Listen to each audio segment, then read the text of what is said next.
At the beginning of 2026, the world did not see the expected stability, but instead witnessed an earthquake in transatlantic relations. On January 17th, while most people were still discussing the economic expectations for the new year, Washington issued an administrative order that could go down in history. Donald Trump MP once again employed his most proficient weapon, tariffs. But this time the bargaining chip was no longer a trade deficit or jobs, but territorial sovereignty. Tariffs is not only a diplomatic storm, but also a reconstruction of the underlying logic of the modern civilized order. When transactional sovereignty replaces the rules-based international order, the world we are familiar with is accelerating its disintegration. The world was awakened by an ultimatum. On January 17, 2026, if you follow international news, your information flow must have been flooded with a series of updates from True MP on True CILA. TIS order, known as the Greenland Ultimatum, is so simple in logic that it is almost brutal. If the United States wants to buy Greenland and Denmark does not sell, then the 8 core NATO allies, including Denmark, will have to be prepared to face the harshest punitive tariffs in history. The SEP 8 countries are Denmark, Norway, Sweden, France, Germany, the United Kingdom, the Netherlands, and Finland. The president's reasoning was very much in Trump style. These European countries are using so-called military exercises, Arctic endurance exercises, to provoke the security interests of the United States in Greenland. Since Europeans can protect this land, let the United States do it. The specific operation nodes are firmly fixed. The 1st of February, an initial tariff of 10%. June 1, if no agreement is reached, the tax rate will directly jump to 25%. The end point, until Denmark hands over full and complete sovereignty over Greenland. TIS is extremely rare in the history of modern diplomacy. In the past, when we talked about tariffs, we were talking about dumping, subsidies, and trade protection. But this time, tariffs have become the noose for extorting territory. This kind of linkage completely broke the tender and affectionate relationship maintained among all allies after World War II, directly narrating all allies to vassals. From the perspective of political observers, this is not only economic oppression but also an extreme experiment of sovereignty. Chara NSA CTI ONIZION. If this time succeeds, does it mean that as long as the power is strong enough, the territory of any country can be priced, and the deal can be forced through an economic blockade? The ice that the United States has been eyeing for 100 years. Why people think that True MP's purchase of Greenland is a case of a real estate developer as occupational disease. However, if you look through the archives of the Statsdepartementet, you will find that the SCOTUS, this huge ice block has actually lasted for a century and a half. As early as 1867, William Seward, the Secretary of State, who led the purchase of Alaska, expressed his longing for Greenland and Iceland in his diary. In his view, Greenland is a natural barrier of the U.S. North Atlantic defense line. By World War II, this longing had turned into a real defense. After Denmark was occupied by the Nazis in 1941, the United States naturally took over the defense of Greenland. After the war, the Truman administration even offered a sky-high price of $100 million for gold in an attempt to purchase it, but was rejected by the Danish government at that time. Why are Americans so obsessed with this desolate land? An unsinkable aircraft carrier in geopolitics. On the chessboard of the Arctic Circle, Greenland is at the center. Bombers taking off from here or missiles launched can cover the entire Eurasian continent. The Monroe Doctrine, of the new era. In Washington's view, Greenland belongs to the Western Hemisphere. ACC or ing to the logic of the 21st century Monroe Doctrine, since it is right at my doorstep. its sovereignty should not be controlled by the Danes who are far away on the European continent, nor should it allow the forces of Russia or China to infiltrate. 3. The key to the Arctic shy PPING route as the climate warms and the Arctic ice melts. A new shipping route connecting the Atlantic Ocean and the Pacific Ocean is taking shape. Whoever R controls Greenland will hold a toll station of the new global trade path in the future. Wei and Charu MP first proposed buying the island in 2019年. The Danish Prime Minister said it was absurd. But by 2026, the United States clearly no longer accepted the assessment of absurdity, but directly through the contract, and the tariff stick onto the negotiating table. Is the Golden Dome a genuine demand or an excuse for its high cost? To complement this radical expansion, the Weaponized has proposed a highly sci-fi plan, the Golden Dome. According to the military's description, this is a multi-level defense network aimed at intercepting hypersonic weapons due to the extremely strange flight trajectories of hypersonic weapons, HGVs. The existing anti-missile systems are stretched thin. Greenland is precisely located on the Gris-Azur-Kla route, which is the only way for missiles from Eurasia to fly towards North America. Deploying sensors and interception arrays in Greenland can significantly increase the value of D, thereby buying precious tens of seconds for the defense system. The YTHC claims that the existing base leasing model, such as the PIT UFI-K SPA-CE, BASE, is insufficient for the deployment of such powerful phased array. Radars and high-energy laser arrays and absolute and exclusive sovereignty is necessary. But is that really the case? Experts from the Center for Strategic and International Studies, CSIS, soon came forward to undermine the situation. The Y pointed out that, according to the Greenland Def Ins EAGREM end of 1951, the United States already had extremely extensive military rights on the island. If you want to expand the base, it can be completely accomplished through diplomatic channels. Moreover, the budget for this Golden Dome project amounts to as much as $175 billion, and some institutions even estimate that it will eventually exceed $831 billion. Based in such a huge chain of interests, Greenland sovereignty seems more like a strategic necessity packaged to demand money from the parliament and pressure its all eyes. Thias is the absurdity of the 2026 crisis. The United States is using a reason that may not be technically necessary to destroy an alliance system that has lasted for 80年. Whopping bet of €530 billion.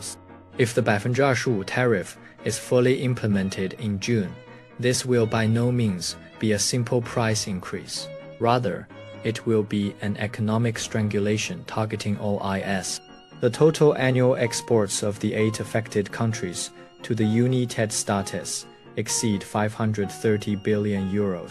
Behind this lies not only figures, but also millions of jobs and the life and death of the entire industrial chain. We can take a look at the power of this shock by industry, the darkest hour of German automobiles. The German automotive industry accounts for approximately half of the S exports to the United States. In the early stage of the trade friction in 2025, the export volume had already dropped by 14%. If the 25% tariff is confirmed, it is expected that Germany's car production would directly shrink by 5.3%. For enterprises like BMW and Mercedes-Benz that have a global layout due to the fact that a large number of components need to be imported from their headquarters in Germany to their factories in the United States, tariffs will directly lead to a sharp increase in their domestic production costs in the United States, putting them in a predicament of being hit from both ends. The chain reaction in the pharmaceutical industry. Denmark 有 Novo Nordisk 和 the United Kingdom 有 AstraZeneca. Europe 的 annual pharmaceutical exports to the United States amount to as much as €120 billion. As medicines are essential, this part of the tariffs will eventually be passed on to American consumers and the healthcare system. 5S means that in order to purchase Greenland, the government is not reluctant to make its own people pay higher medicine costs. Luxury good DS and high-end man UFA, CTU ring GFR in CHY, and perfume, as well as British aircraft engine components, are all on the list of targets to be hit. The French Minister of Industrie has even publicly warned that if tariffs are implemented, some of France's industrial sectors will be close to the point of collapse. The reaction of the financial market was even more intense. Within 24 hours after the ultimatum was issued, the price of gold skyrocketed, soaring to $4,642 per ounce. Investors are voting with their feet as the world's largest economy begins to address geopolitical anxiety by seizing territory. Traditional credit currencies are no longer safe. The essence of this economic war is that the United States is using a scorched earth policy to force its all allies to make a choice, whether to pursue the principle of sovereignty or the growth of next year. Is it legally feasible to buy or sell land? In the eyes of many people, it seems that there are precedents for countries to buy and sell their territories. Did NT, the Louisiana and Alaska land purchase cases in the United States all come about in this way back then? But the problem is that we are now living in 2026, not 1867. One of the core cornerstones of modern international law is the right of national self-determination. Greenland is not an ownerless land with only glaciers and polar bears. Her live approximately 57,000 GRENL and Earth, each with their own language, culture, and a political system that has been in operation for many years. According to the Greenland Autonomy Act of 2009, the people of Greenland are explicitly recognized as people in the sense of international law. This means that the decision on Greenland's future lies with Nuuk, not Copenhagen. Danish Premier Minister Frederiksen 的拒绝不仅是出于尊严，也是由于法律上的不可能。ACC Ord. Einchi to Art, ICLE 21 of the Greenland Autonomy Act. If Greenland wants to change its sovereign status, it must do so through a national referendum. In this program, there is no path at all for the SUS era in Denmark to package and sell it to a third country. Greenland, S. Premier Minister Nelson's words were very heart-wrenching and straightforward.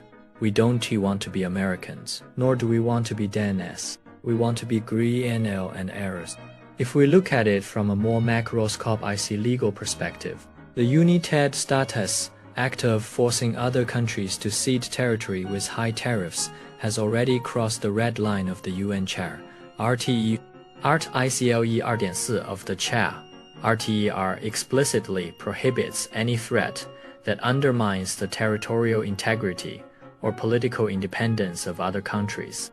Although tariffs do not equal firing, in the eyes of international law experts, economic pressure of this scale has already constituted illegal coercion. However, according to the Vienna Convention on the Law of Trade (ATES), any treaty signed under duress is invalid from the moment of signing. That is to say, even if Denmark signed a contract under the heavy pressure of a 25% tariff, in the eyes of the Internationale Artikel of Justitie in The Hague, this contract is nothing but a piece of waste paper. Europe can't stand it this time. In the face of such diplomatic rhetoric that is almost like robbery, Europe did not respond with ridicule as it did in 2019, but instead demonstrated an unprecedented coldness. On January 18th, the day after the ultimatum was issued, the leaders of the 8 threatened countries promptly issued a joint statement, "This time." Instead of referring to the United States as a close ally, they called its actions a fundamental disruption to the transatlantic security architecture. Europe's trump card is the Anti-Coercion on 2L.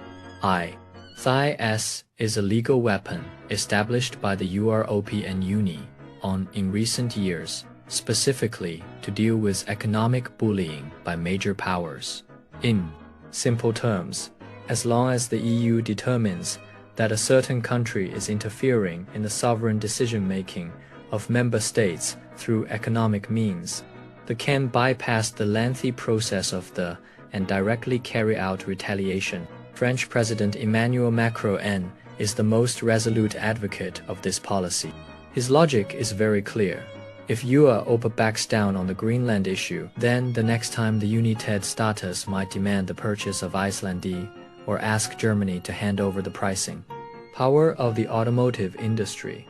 The retaliatory measures currently under discussion within the European Union include 1. Pre-CSE strikes on public procurement by U.S. enterprises, causing orders for companies like Boeing and Medtronic in Europe to drop to zero overnight. 2. Suspension of intellectual property protection.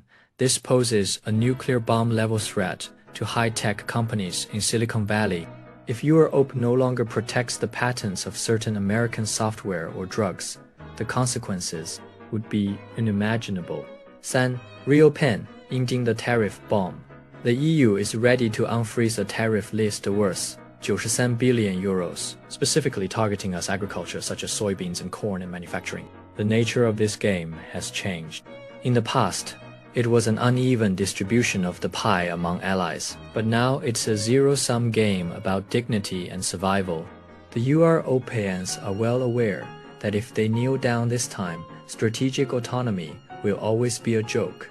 Fortresses often split, open from the inside. Interestingly, before this order could intimidate the Europeans, it first triggered a rare political riot within the United States, in the highly polarized American political arena.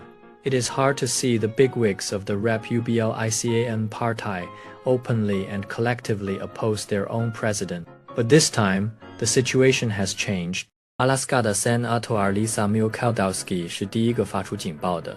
As a state also located in the Arctic Circle, she is well aware of the complexity of Arctic affairs. She bluntly warned that seizing land through economic blackmail would only undermine our national security and completely isolate us from the Arctic Council. Even the usually steady Sen 8 Rep UBLICAN leader, Mitch MCC and LQLDNT sit still. He used 4 words to describe the president's behavior: strategic self-harm. The panic in the American business community is even more specific. Susan Clark, of the Chairman BE, R of CE, mentioned in an internal memo that such extreme tariff policies could lead to legal refund lawsuits in the United States amounting to as much as $195 billion. Why are there so many refunds? Because the Supreme Court of the United States is hearing a case regarding the president's excessive use of the International Emergency Economic Powers Act. If the court rules that the president's imposition of tariffs on the grounds of land purchase is beyond his authority, all the taxes previously collected will have to be returned, which would be enough to shock the federal tree SURI department on the spot. The deeper concern comes from the professional officers of the Pentagon. Privately, they are asking a question. If we forcibly plant flags on the territory of Greenland, but lose allies like the UK, France and Germany, which have base networks all over the world, how exactly will this be calculated?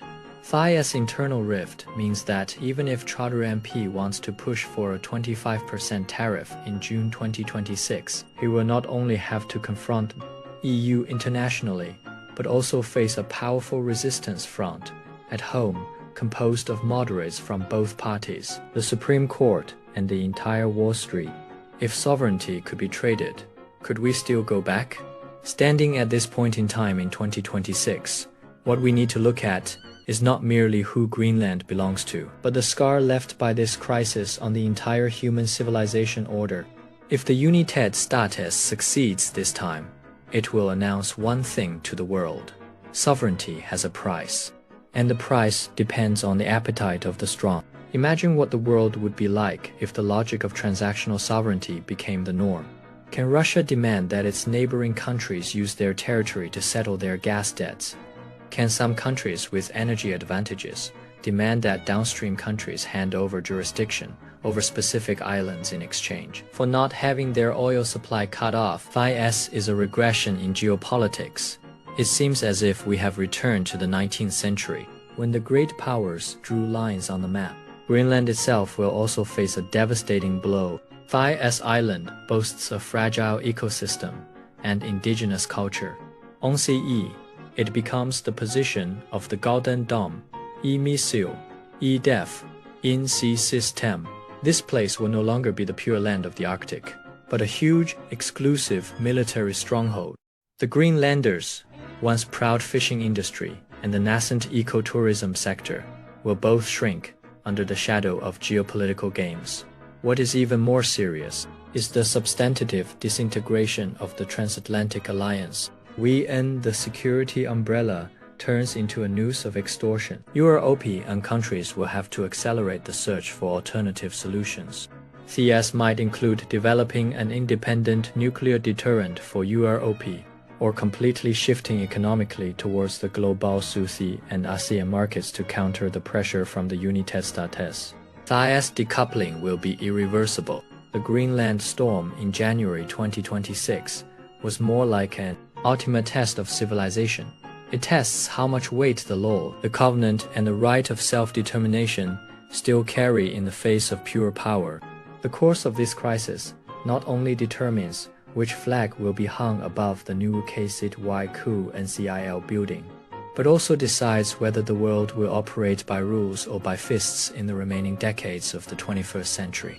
What you just saw is merely a fragment of the truth. Welcome to the Davinci Matrix, the ultimate operating system for the superior in the EVI dual. We are decoding the world, one algorithm at a time. Click left to rewire your brain. Click right to witness the future. Don't be a spectator.